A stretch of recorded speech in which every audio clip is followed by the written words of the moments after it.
Bien-aimés dans le Seigneur, nous c'est le pasteur Acacia Mboyo, le messager du Seigneur, ami de l'époux. Et nous sommes venus auprès de vous et auprès des enfants de Dieu pour nous encourager au travers de ce qui se passe. Nous connaissons tous par rapport à cette maladie qui ravage le monde. Et nous sommes touchés. Voilà pourquoi le Seigneur nous a mis à cœur de pouvoir parler avec nous et nous orienter par rapport à ce temps. Retenez ceci selon ce que la parole déclare dans le livre des Psaumes, chapitre 27, verset 1er. La Bible dit ceci: si l'Éternel bâtit la maison, ceux qui la bâtissent travaillent en vain. Si l'Éternel garde la ville, celui qui la veille, celui qui garde, veille en vain. Par là, nous comprenons qu'en dehors de tous ces mesures qu'on a pris, en dehors de toutes ces dispositions, il y a Dieu, l'Éternel. Lui, seul est capable de nous protéger. Il est vrai, il est dit dans les Saintes Écritures que le juste voit le mal de loin et il se cache. Ce verset veut simplement faire voir que nous devons être attentifs aux avertissements. Nous devons nous appliquer par rapport à tout ce que nos gouvernants nous exigent, par rapport à l'hygiène, par rapport à toutes ces recommandations. Ne nous limitons pas à dire que nous avons la foi, oui, nous croyons avec la foi. Mais aussi, nous devons reconnaître qu'il y a certaines responsabilités que Dieu a données à l'homme. L'homme doit les faire et ce n'est pas le Seigneur qui viendra les faire à sa place. Si l'Éternel me garde, ceux qui veillent en vain. Je venais de le dire tantôt, en dehors de toutes ces dispositions. Aujourd'hui, il y a des mots qui sont mis en exergue, comme quarantaine, mesures drastiques, comme hygiène. Et ça fait peur. Bien-aimés dans le Seigneur, retenez ceci. Dehors de tout ce qu'on peut faire, c'est le Dieu à l'éternel. Le juste, la Bible dit, vivra par sa foi et non par la peur. Il est écrit quelque part, ce que je crains, c'est ce qui m'arrive. Ce que je redoute, c'est ce qui m'attend. Et les troubles s'emparent. Je m'adresse à tout chrétien. Prenons les mesures exigées, mais aussi gardons notre foi en Jésus-Christ. La Bible déclare ceci, aussi dans le livre des Psaumes, verset 20, chapitre 20, verset 7. Ceux-ci s'appuient sur leurs chars, ceux-là sur leurs chevaux. Nous invoquons le nom de l'Éternel. Nous invoquons le nom de l'Éternel. Cela ne veut pas dire lorsqu'Israël partait à la guerre, il n'y avait pas de chars, il n'y avait pas de chevaux. Non, derrière les chars et les chevaux, il y avait Dieu, l'Éternel, Yahweh. En dehors de tous ces mesures, nous devons reconnaître qu'il y a un être suprême qui est capable de tout maîtriser. Dieu existe. Voilà pourquoi nous sommes venus pour nous encourager. Retenons que seul Dieu protège comme il se doit. Mais quelque part aussi il est écrit, celui qui se garde lui-même, le malin ne le touche pas. Il y a des choses qui sont liées. La responsabilité du Seigneur, d'autres sont à notre responsabilité.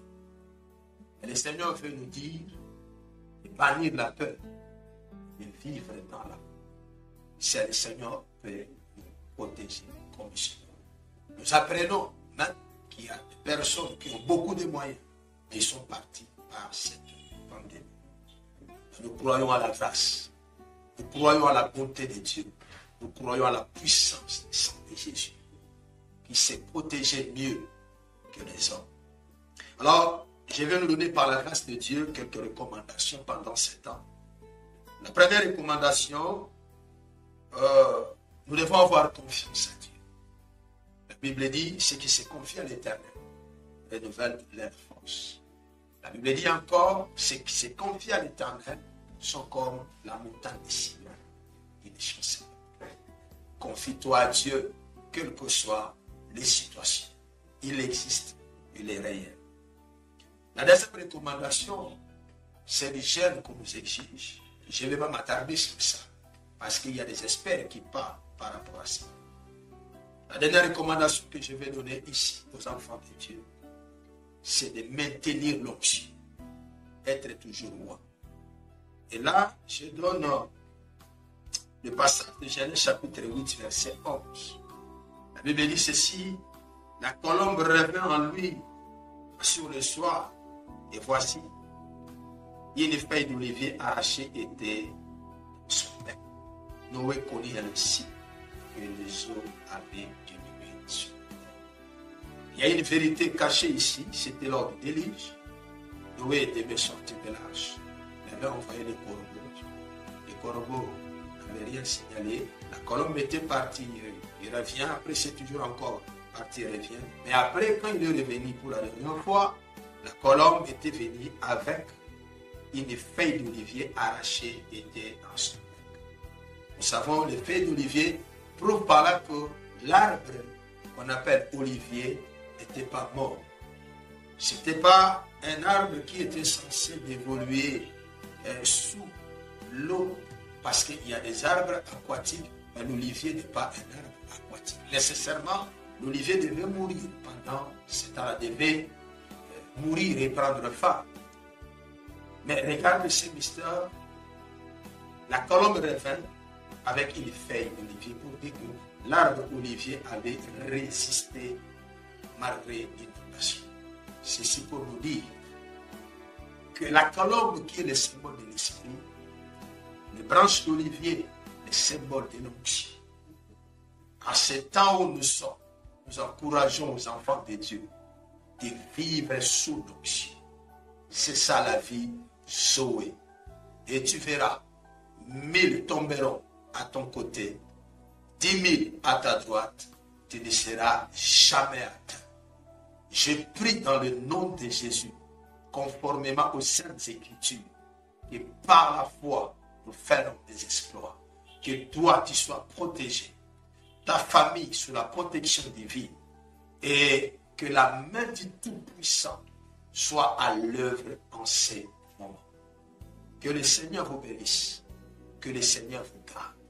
L'onction, c'est l'onction, peut nous protéger en dehors de certaines recommandations. Retenez ceci. Il est vrai, c'est une branche de la prophétie qui s'accompagne. Mais derrière ça, il y a aussi des forces obscures qui en profitent pour achever certaines vies. Mais toi, tu ne partiras pas. Tu accompliras tes jours sur la terre. L'onction de Dieu te couvre maintenant, toi et ta famille. Comme cela a été en Égypte. Les familles qui étaient sous le sang de l'agneau, ils ont été épargnés de tout ce qui était contre eux. Toi aussi, sous l'onction, toi et ta famille, vous êtes à l'abri. Ayez foi en Dieu. Ne vous agitez pas. Restez Seigneur, notre Dieu vivant. Que le Seigneur vous bénisse. Que le Seigneur vous garde. Je finis ici en citant verset de la Bible. Je crois le psaume 91. Si je ne m'abuse pas, le verset premier, il est écrit ceci. Celui qui habite sous l'abri du Très-Haut repose à l'ombre du Tout-Puissant. L'abri du Très-Haut, c'est Jésus-Christ. Et quand tu es en Christ, ta vie est protégée. Restez béni, protégé par la main toute puissante d'Élohim, notre Sauveur. Nous commençons des prédications en ligne. Et nous allons vous indiquer l'adresse pour que vous soyez toujours en contact avec nous. Et nous croyons que nous nous allons passer des moments bénis avec le Seigneur. Le Seigneur nous a fait la grâce d'être dans sa main comme instrument pour l'édification de ses enfants. Alors nous vous encourageons de signaler aussi, d'informer aussi nous autres que très bientôt, émission Phanérosis. Nous aurons des émissions Phanérosis, nous aurons des émissions Onction et Conquête, émissions Tabernacle emballé. Et là, nous aurons des orientations que le Seigneur va commencer à nous donner. Nous vous demandons de nous suivre par cette adresse. Et si vous avez des préoccupations, n'hésitez pas à nous appeler par ces numéros qui sont sur vos écrans.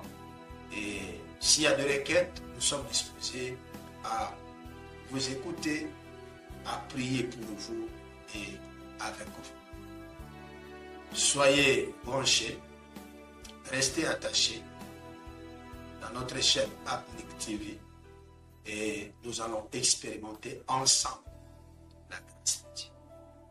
Que le Seigneur vous bénisse, que le Seigneur vous garde. Au nom du Seigneur Jésus-Christ, notre Sauveur qui revient bientôt.